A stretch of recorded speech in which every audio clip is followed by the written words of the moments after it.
Hey guys, we're going to talk about the downswing and how we can get into some really good impact positions. One of the worst things that we can do as we transition into the downswing is to pull the handle straight down towards the ground. It's also one of the easiest things to fix. If we take a look at our address position, at address, my hands are relaxed underneath my shoulders. At impact, they're raised. So from address to impact, our hands are much higher. Now, let's take that onto a face-on position. I'm simply going to hinge up. My hands are here.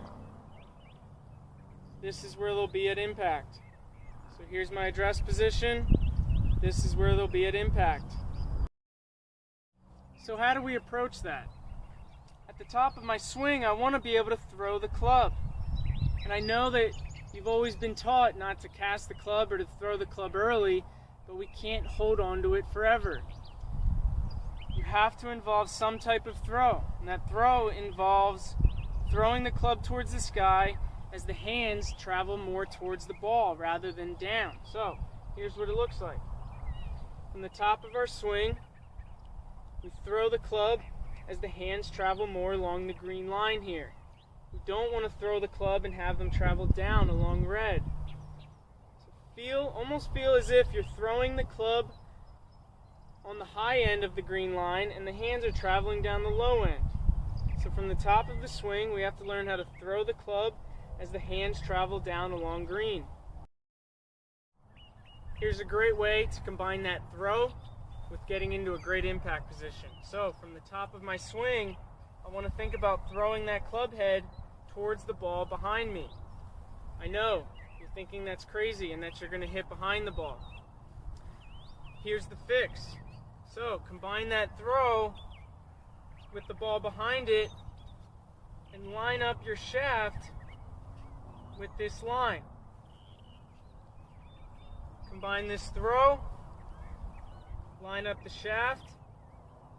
The reason being, we want the club to travel low and long for a while. We don't want the club to come into impact and disappear quickly.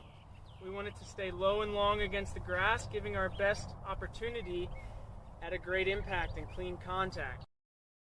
So you can throw an alignment rod out in front of you in order to practice lining the shaft up after impact. So combine the throw towards the ball behind us with lining up our shaft at impact. Takes care of just chunking behind the ball here.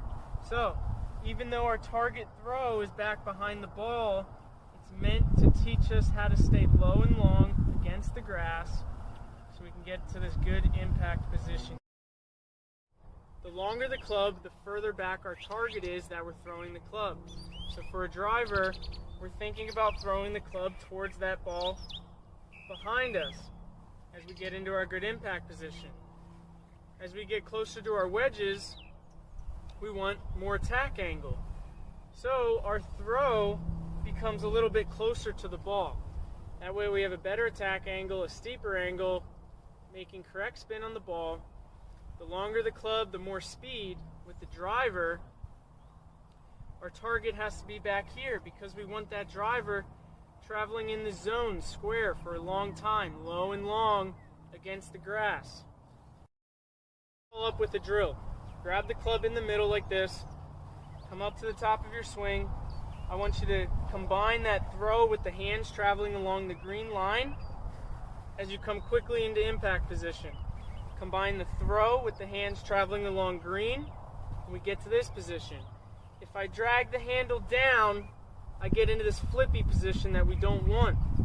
So if I drag the handle down fast, I'm going to have to flip it to get towards impact. Instead, let's throw the club towards the sky as the hands travel along green, and you'll notice I get to this good impact position.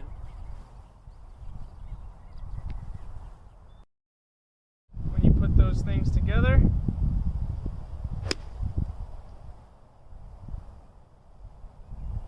you get a great feeling at impact and nothing but pure shots.